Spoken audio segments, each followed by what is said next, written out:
Bu saboqni hamma ham tushunavermaydi. Bir ota o'g'liga shunday degan edi: ayolni sinash uchun puldan foydalan, erkakni sinash uchun esa ayoldan foydalan. Odamlar orasida ovqatini suratga olib ijtimoiy tarmoqlarga joylaydiganlar odatda quyi tabaqaga mansub bo'lishadi.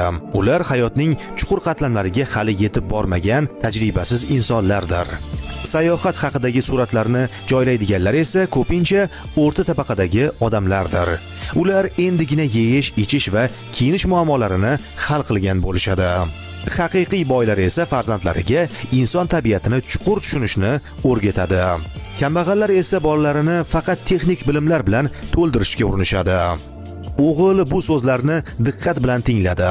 Keyinchalik esa Garvard universitetiga qabul qilinganda otasi bu bilan onlayn maqtanmadi. Dabdabali ziyofat ham uyushtirmadi.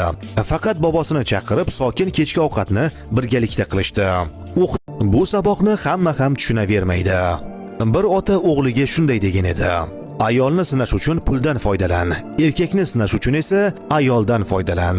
Odamlar orasida ovqatini suratga olib ijtimoiy tarmoqlarga joylaydiganlar odatda quyi tabaqaga mansub bo'lishadi. Ular hayotning chuqur qatlamlariga hali yetib bormagan tajribasiz insonlardir. Sayohat haqidagi suratlarni joylaydiganlar esa ko'pincha o'rta tabaqadagi odamlardir. Ular endigina yeyish, ichish va kiyinish muammolarini hal qilgan bo'lishadi. Haqiqiy boylar esa farzandlariga inson tabiatini chuqur tushunishni o'rgatadi.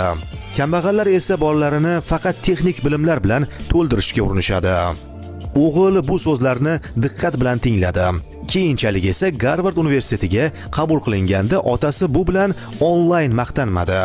Dabdabali ziyofat ham uyushtirmadi. Faqat bobosini chaqirib sokin kechki ovqatni birgalikda qilishdi.